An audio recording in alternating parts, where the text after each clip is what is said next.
આપ જોઈ રહ્યા છો સ્પાર્ક ટુડે ન્યૂઝ. પેટલી પ્રાથમિક શાળામાં નાયબ જિલ્લા પ્રાથમિક શિક્ષણાધિકારીની ટીમે તપાસનો ધમધમાટ શરૂ કર્યો છે. વસોની પેટલી પ્રાથમિક શાળામાં આચાર્ય અને શિક્ષકો વચ્ચે વિવાદમાં તથ્ય તપાસવામાં આવે છે.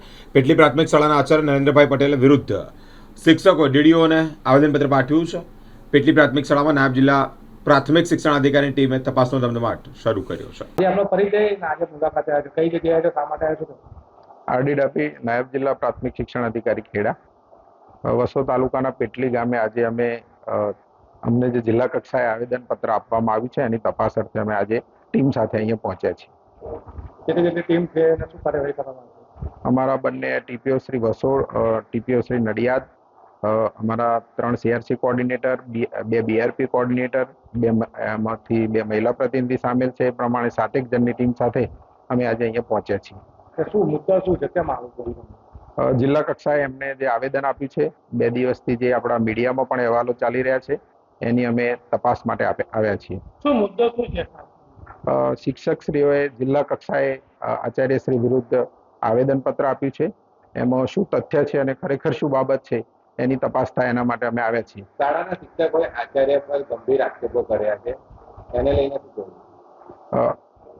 ગંભીર જે આક્ષેપો છે એ બાબત મેં આજે અમે એસએમસીના સભ્યો, ગ્રામજનો, સરપંચશ્રી, શિક્ષકશ્રી, જેની પર આક્ષેપ છે તે આચાર્યશ્રી, આ બધાના અમે નિવેદન મેળવીશું. શાળાનું સંપૂર્ણ રેકોર્ડ ચકાસીશું.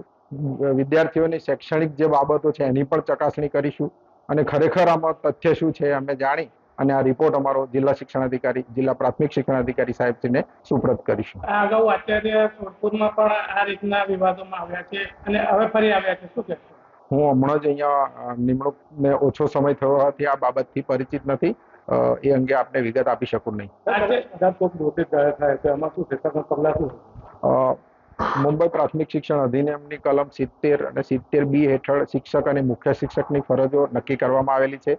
આરટી એક્ટ 2009ની પણ જોગવાઈઓ છે અને ગુજરાત પંચાયત શિસ્ત સેવાની પણ કલમો છે.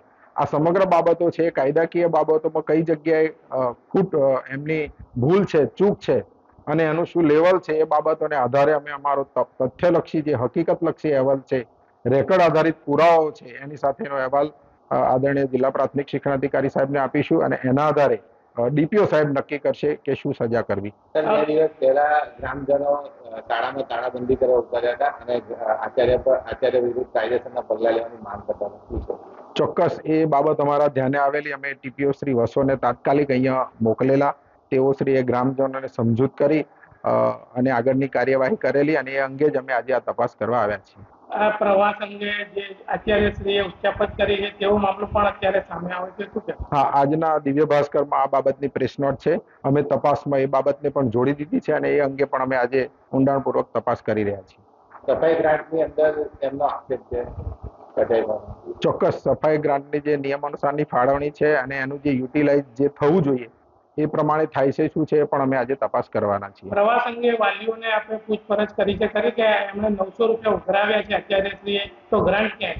ના, એ આ સમગ્ર બાબતો માટે અમે વાલીઓ જે લાગુ પડતું હશે તે વાલીઓ, વિદ્યાર્થીઓ, એસએમસી સભ્યો અને જે ગ્રામજનો છે એમની અમે આજે અહીંયા રૂબરૂ મુલાકાત કરવાના છીએ, એમનું નિવેદનો પણ મેળવવાના છીએ.